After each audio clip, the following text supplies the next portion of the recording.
Hello dear friends, सबको राम राम भाई, सबको जय भारत, जय हिंद, जय माता दी। आज की वीडियो हम स्टार्ट कर रहे हैं मैट्रिक्स की next video, transpose of the matrix. कि बच्चे बहुत ज़्यादा इस चीज़ के बारे में सोचते भी हैं। इस चीज़ से जुड़ी हुई कॉम्पिटिटिव एग्ज़ाम में एक ना एक रिलेशन जरूर मिलती है आपको, जो आपकी ट्रांसपोज ऑफ मैट्रिक्स में है। क्लियर कि ट्रांसपोज ऑफ मैट्रिक्स होता क्या है? ये बोर्ड एग्जाम के लिए और कॉम्पिटिटिव एग्जाम दोनों के लिए इम्पोर्टेंट है। तो चलिए हम शुरुआत करते हैं। जैसे मान लीजिए आपके पास कोई मैट्रिक्स है, क्लियर, इसका जैसे हमें ट्रांसपोज करना है, क्या करना है बच्चों, याद रखना, ट्रांसपोज। जैसे आपके पास कोई मैट्रिक्स ए है, इसका जैसे आप ट्रांसपोज करोगे तो आपको इसके ऊपर सिंबल लगाना है ऐसे डैश, या आप ये लिख सकते हो ए की पावर में टी। ए के ऊपर डैश आ जाए या ए के ऊपर टी लिखा हुआ है, इसका मीनिंग है transpose of the matrix. Actual meaning क्या होगा ट्रांसपोज ऑफ मैट्रिक्स का, वो मैं आपको बताता हूँ। क्लियर? तो चलिए, ट्रांसपोज ऑफ मैट्रिक्स क्या है बच्चों? ट्रांसपोज ऑफ मैट्रिक्स में a matrix of order, a matrix of order m cross n change its row and column, change its row and column as enter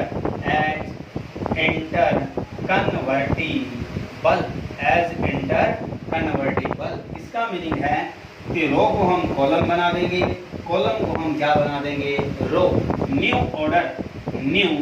order, जो नया order होगा वो अब होगा n क्रॉस n। तो हमारे पास कोई भी मैट्रिक्स है जिसका ऑर्डर हमारे पास कितना है, m क्रॉस n है, तो अगर हम उसमें इंटर कन्वर्टिबल कर दें रोज और कॉलम का, तो उसका ऑर्डर क्या होगा, n क्रॉस m। जैसे मान लीजिए ये मेरे पास मैट्रिक्स है जिसका ऑर्डर m क्रॉस क्या दे रखा है, n, और अगर मैं इसका ट्रांसपोज कर दूं बच्चों, यानी मेरे पास रो को मैं कॉलम बना दूंगा और कॉलम को मैं क्या बनाऊंगा, रो, तो हमारे पास मैट्रिक्स जो आगे आएगी उसका ऑर्डर कैसे लिखा जाएगा, ए एन क्रॉस एम लिखा जाएगा। क्लियर है? तो इसको आप सोल्व भी करेंगे और कुछ इंपॉर्टेंट बातें भी पढ़ेंगे इसके बारे में। चलिए, जैसे मान लीजिए मेरे पास एक मैट्रिक्स दे रखी है, उस मैट्रिक्स का ऑर्डर ऐसे दिया हुआ है, ए मैट्रिक्स ऑफ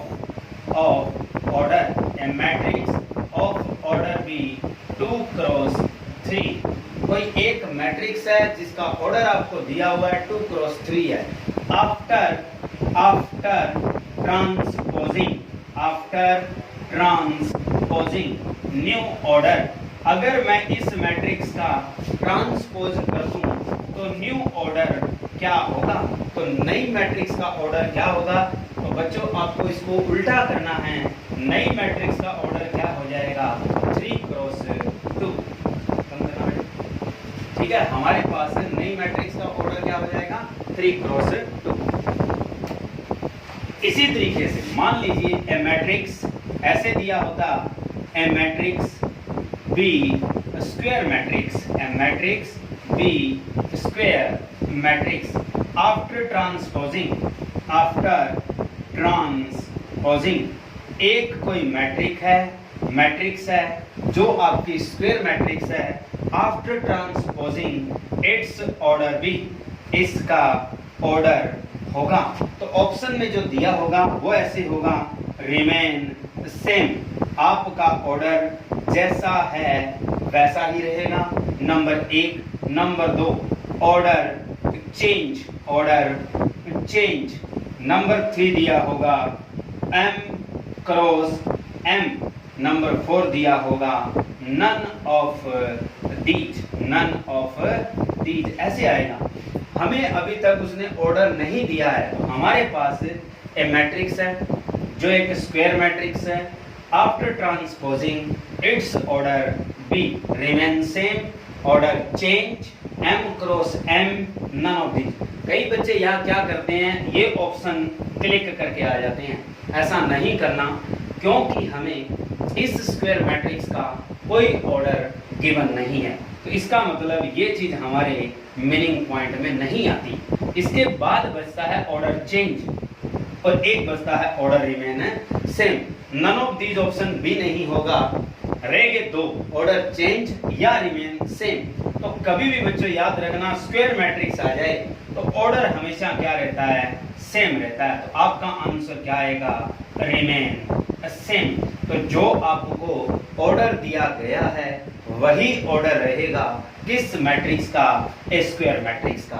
एग्जांपल लेते हैं, मान लेते हैं कि हमारे पास कोई मैट्रिक्स दी हुई है, जैसे हमारे पास मैट्रिक्स लिखी हुई है ए मैट्रिक्स, कोई भी मैट्रिक्स दे दे आपको, मान लीजिए ए है, of m cross m order है, then transposing new order, then transposing new order. तो अब अगर हम इस मैट्रिक्स का ट्रांसपोज कर दें तो हमारे पास जो नई मैट्रिक्स आएगी उसका ऑर्डर क्या होगा। तो ऑप्शन में आपके पास ऐसे लिखा मिलेगा m क्रॉस m, सेकंड लिखा मिलेगा n क्रॉस m, तीसरा लिखा मिलेगा m क्रॉस n और चौथा लिखा मिलेगा m स्क्वायर। ऐसे दे देगा कि अगर हमारे पास कोई मैट्रिक्स दी हुई है A, उसके पाँव में क्या लिखा हुआ है, उसका ऑर्डर। अब वो कहता है कि अगर हम इसका ट्रांसपोज कर दें तो नया ऑर्डर क्या होगा। तो नया ऑर्डर मैंने कहा था बच्चों कि जितनी रो और उतनी ही कॉलम है, जितनी क्या है रो, ये रो है, उतने ही हमारे पास क्या है, कॉलम।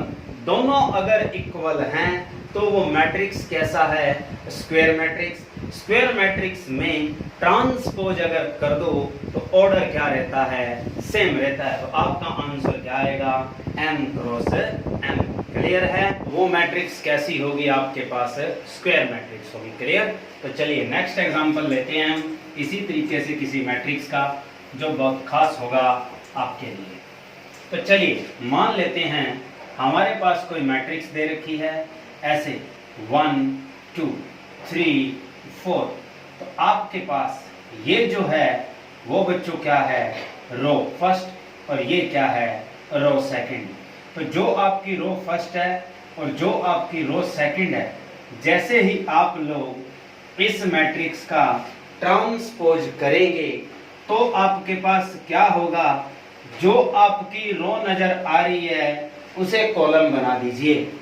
ये जो R1 नजर आ रहा है उसको C1 बना दोगे, ऐसे घुमा दो, यानी आप इसे क्लॉकवाइज रोटेट करोगे तो ये आपका बॉक्स जैसे नजर आ रहा है, इसको उठा के यूं रख दीजिए तो आपके पास एलिमेंट क्या बनेगा, 1 3 ऐसे लिखा जाएगा। जो सेकंड रो है उसको आप सेकंड कॉलम बना दीजिए तो आपके पास क्या लिखा जाएगा, 2 4। तो ये हमारे पास क्या हो चुका है, transpose of the matrix. Clear है। तो हमारे पास ट्रांसपोज ऑफ मैट्रिक्स अगर निकालना हो तो यहाँ पर जो भी रो दे रखी है उसको आप लोग कॉलम में कन्वर्ट कर दीजिए, या कहने का मतलब ये होगा कॉलम को रो में कन्वर्ट कर दीजिए। तो आपके पास जो रो टू कॉलम इंटरकन्वर्टिबल है, column to row, row to column, तो वो आपका किससे लीड करता है, transpose of the matrix. Clear है, बहुत खास चीज है। चलिए आगे करते हैं। इसी तरीके से मान लीजिए किसी मैट्रिक्स का ऑर्डर आपके पास दिया हुआ है, जैसे मान लीजिए मेरे पास एक मैट्रिक्स है जो ऐसे लिखी हुई है 1 3 5 7 ऐसे लिख दी, और आपसे वो कह देता है कि इसका ट्रांसपोज कीजिए। ट्रांसपोज ऐसे भी लिखा जाता है और ट्रांसपोज ऐसे भी लिखा जाता है। अब आपके पास ये बच्चों वैसे मैट्रिक्स है कौन सी, इसका बता देता हूं। एलिमेंट गिन लीजिए 1 2 3 4। रो सिर्फ इसमें कितनी है, 1। क्रॉस कर दीजिए, कितने एलिमेंट आ गए, 4। इसका ऑर्डर कितना है, 1 क्रॉस 4। जैसे ही ट्रांसपोज करोगे तो ऑर्डर कैसा हो जाएगा आपके पास, 4 क्रॉस 1। कहने का मतलब पीछे अगर 1 है तो ये किस में बदल जाएगा, कॉलम में। तो आपके पास ट्रांसपोज जब लिखोगे तो इसकी मैट्रिक्स फॉर्मेशन ऐसे हो जाएगी। इसका ऑर्डर अब आपके पास क्या लिखा जाएगा, 4x1। तो ये है बच्चों हमारे पास transpose of the matrix. Clear है? तो चलिए अब बात करें जैसे 3x3 का, 2x3 का ले लेते हैं। जैसे मान लीजिए मेरे पास मैट्रिक्स ऐसे लिखा हुआ है 1 2 3 4 5 6। आगे वो कहता है कि इसका आप लोग ट्रांसपोज निकालिए। तो इसका जैसे मैं ट्रांसपोज निकालूंगा तो मेरे पास जो मुझे रो नजर आ रही है ये R1, इसको मैं कॉलम में उतार दूंगा 1 2 3। यानी मेरे पास जो ये रो नजर आ रही है इसको मैं किस में उतार दूंगा, कॉलम में। फिर मेरे पास दूसरी रो नजर आ रही है, इसको मैं किस में उतार दूंगा, दूसरे कॉलम में। तो ये मेरे पास क्या हो जाएगा बच्चों, ट्रांसपोज ऑफ द मैट्रिक्स। इसका ऑर्डर अगर देखूं तो मेरे पास रो कितनी है, 2, कॉलम कितने हैं, 1 2 और 3, क्रॉस क्या लगा दो, 3। अब जैसे मैंने ट्रांसपोज किया है तो इस नई मैट्रिक्स का जो ऑर्डर आएगा वो क्या होगा, इसका रिवर्स करोगे तो ऑर्डर अपने पास क्या हो चुका है, 3x2। क्लियर है बच्चों? चलिए इसी तरीके से आपसे आगे कुछ प्रॉपर्टी पूछी जाएगी ट्रांसपोज ऑफ मैट्रिक्स में। ट्रांसपोज ऑफ मैट्रिक्स में प्रॉपर्टी ऐसे पूछी जाती है बच्चों, मान लीजिए ए और बी दो मैट्रिक्स है, कोई सेम ऑर्डर की है। हमें पता है जब हम मैट्रिक्स का एडिशन करते हैं या सब्ट्रैक्शन करते हैं तो दोनों का ऑर्डर क्या होता है, सेम होता है। जैसे आप लोग इसका ट्रांसपोज करोगे तो आपके पास आंसर क्या आएगा, ये आएगा ए ट्रांसपोज और प्लस क्या होगा, बी ट्रांसपोज। क्लियर है? ऐसे रिप्रेजेंट करोगे इस प्रॉपर्टी को। ये प्रॉपर्टी आपकी बच्चों किसके लिए लागू होगी, या तो दोनों मैट्रिक्स किस में हो, एडिशन में, या दोनों मैट्रिक्स किस प्रॉपर्टी में आ जाए, सब्ट्रैक्शन में। ये अलजेब्रिक रूल लग जाए तो आपके लिए ऐसा ही रिप्रेजेंटेशन करोगे। इसी तरीके से आपके पास ए ट्रांसपोज दे रखा है, अगर आप इस मैट्रिक्स का दोबारा से ट्रांसपोज करते हो तो आपकी वही मैट्रिक्स फिर से पैदा हो जाएगी। अगर आपके पास 2 बार ट्रांसपोज दे दिया जाए तो मैट्रिक्स क्या आएगी, वही आएगी। अगर इसमें क्वेश्चन ऐसा भी किया जा सकता है कि एक कोई मैट्रिक्स है, ए मैट्रिक्स ऐसे लिख दे, a matrix undergo, a matrix undergo double transposing, then its new order, इसका नया ऑर्डर क्या होगा, if former be m cross n। इसका मतलब क्या होता है बच्चों, देखो कि एक मैट्रिक्स को हम 2 बार ट्रांसपोज करें तो उसका नया ऑर्डर क्या होगा, यदि फॉर्मर का मतलब है शुरुआत वाली मैट्रिक्स का ऑर्डर कितना है, m क्रॉस n। तो मेरे पास जैसे मैं ये मैट्रिक्स है बच्चों, इसका ऑर्डर है m क्रॉस n, इसको मैं एक बार ट्रांसपोज करूंगा तो मेरे पास ऑर्डर नई मैट्रिक्स का क्या बन जाएगा, n क्रॉस m। इसका मैं फिर से ट्रांसपोज करूंगा तो मेरे पास जो मैट्रिक्स आएगी उसका ऑर्डर क्या होगा, फिर से वही होगा। क्लियर है? कहने का मीनिंग ये हुआ कि अगर हमारे पास कोई मैट्रिक्स है, उसका मैंने एक बार ट्रांसपोज कर रखा है, दोबारा अगर ट्रांसपोज करूं तो मेरे पास क्या आएगा, वही मैट्रिक्स फॉर्मेशन आएगा। यानी इसका जो ऑर्डर था पहले वही ऑर्डर आएगा आफ्टर 2 टाइम ट्रांसपोजिंग। क्लियर है? इसका हम न्यूमेरिकल भी करेंगे। तो चलिए इसी तरीके से एडिशन, सब्ट्रैक्शन और डायरेक्ट खुद का। और तीसरी प्रॉपर्टी आती है बच्चों हमारे पास मल्टीप्लिकेशन। खास है मल्टीप्लिकेशन के अंदर ऐसे दिया होगा, मल्टीप्लिकेशन में जैसे आपके पास ए बी का ट्रांसपोज कर रहे हो आप, तो इसमें आपकी मैट्रिक्स रिवर्स हो जाएगी। ऐसे लिखोगे बी ट्रांसपोज ए ट्रांसपोज। आपके पास ए और बी दोनों मल्टीप्लिकेशन में बैठी है, ऑर्डर चाहे जो भी हो हमें कोई मीनिंग नहीं है उससे, लेकिन जैसे ही उनकी मल्टीप्लिकेशन हो जाए और उसका ट्रांसपोज करेंगे तो वो ट्रांसपोज किसके इक्वल होगा, तो आप अलग से बी मैट्रिक्स का ट्रांसपोज कीजिए, ए का अलग से ट्रांसपोज कीजिए, फिर दोनों की मल्टीप्लाई कीजिए तो दोनों क्या आएंगे, इक्वल आएंगे। जैसे बता देता हूं, जैसे मान लीजिए मेरे पास ए मैट्रिक्स दिया हुआ है, जैसे मेरे पास बी मैट्रिक्स दिया हुआ है, क्लियर। पहले मैं क्या करूंगा, इन दोनों की मल्टीप्लिकेशन करूंगा, ए और बी की कर दी, फिर मैं मल्टीप्लिकेशन के बाद उनका ट्रांसपोज करूंगा, पहला पॉइंट ये देखना है।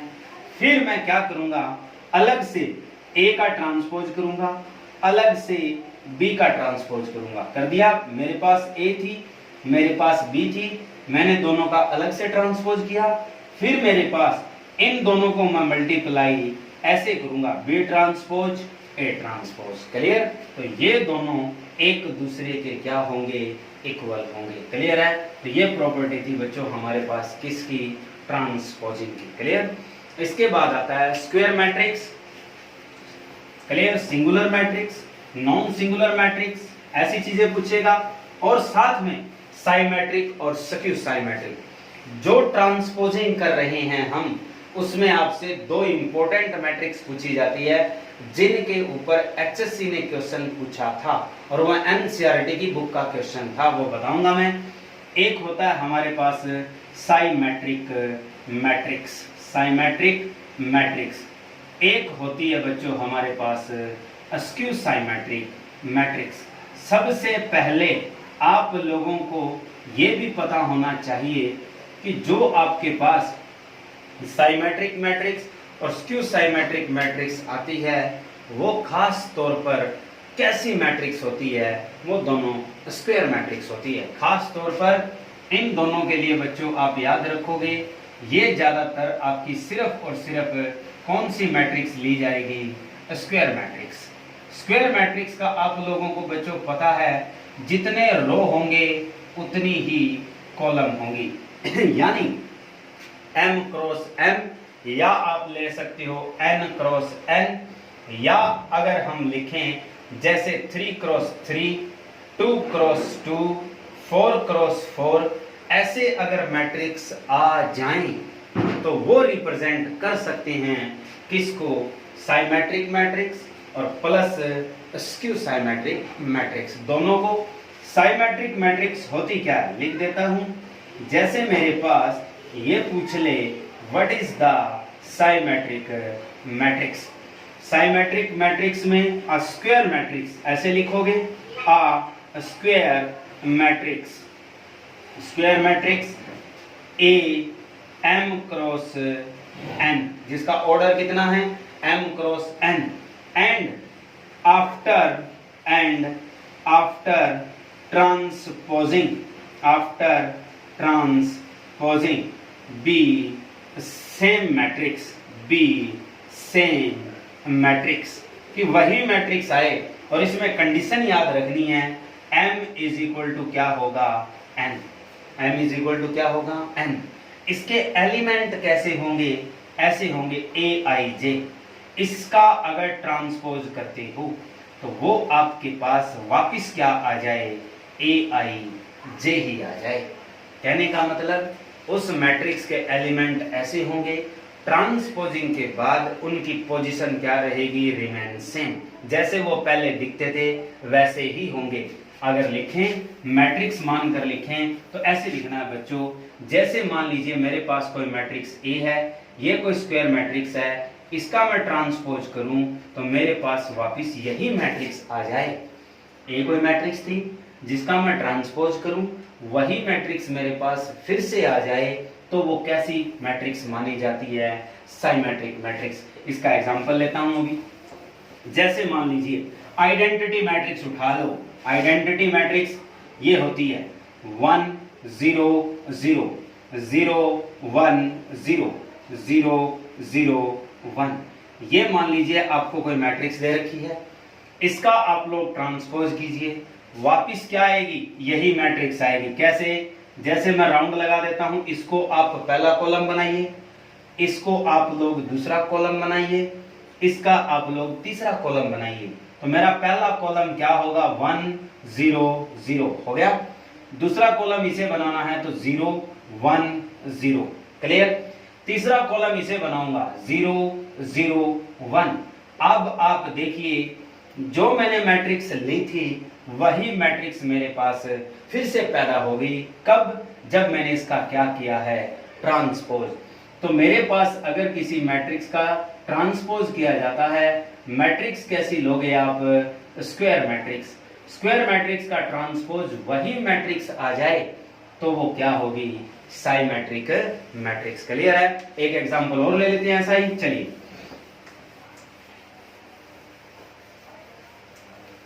देखिए, मान लीजिए आपके पास एक मैट्रिक्स ऐसे लिखी हुई है 1 0 1, फिर यहां लिखा हुआ है 0 1 1, फिर लिख दे यहां पे 1 0 0।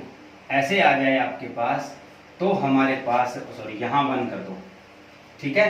अब मैं इसका क्या करना चाहता हूं? ट्रांसपोजिंग करना चाहता हूं। तो ट्रांसपोज कर दीजिए। यहां से क्या आती है चेक कर लेते हैं कि ये मैट्रिक्स साइमेट्रिक मैट्रिक्स होगी, ट्रांसपोज एग्जिस्ट करेगा, स्क्यू साइमेट्रिक मैट्रिक्स होगी या नन ऑफ दीज होगी। तो जैसे ही आप लोग ट्रांसपोज करोगे तो ट्रांसपोज कीजिए, इसको क्या बनाओगे? फर्स्ट कॉलम 1 0 1 क्लियर है। इसको क्या बनाओगे आप? Second column 0 1 1। इसको क्या बनाओगे आप? Third column 1 1 0। अब देखिए जो मैट्रिक्स आप लेकर चले थे वही मैट्रिक्स सेम एग्जिस्ट करती है। तो ये है बच्चों हमारे पास कैसी मैट्रिक्स? Symmetric matrix. क्लियर है? अब बात करते हैं स्क्यू साइमेट्रिक मैट्रिक्स की। इसी तरीके से आप लोगों के पास एक मैट्रिक्स और आती है जिसका नाम है स्क्यू साइमेट्रिक मैट्रिक्स। जिसका नाम क्या है बच्चों? Skew symmetric matrix. एक आपने पढ़ी है साइमेट्रिक मैट्रिक्स, एक आपके पास स्क्यू साइमेट्रिक मैट्रिक्स। इसका मीनिंग होगा कि जैसे आपके पास कोई मैट्रिक्स ए है, इसका अगर आप ट्रांसपोज करते हैं तो इसकी नेगेटिव मैट्रिक्स मिले। इसकी क्या मिले? Negative matrix. यानी आपके पास कोई मैट्रिक्स ए है, ए कैसी मैट्रिक्स है आपके पास बच्चों? स्क्वायर मैट्रिक्स है। इसका अगर आप ट्रांसपोज करते हो तो इस मैट्रिक्स का कैसा पोर्शन मिले आपको? नेगेटिव पोर्शन मिले। तो आपके पास इसे क्या कहा जाएगा? Skew symmetric.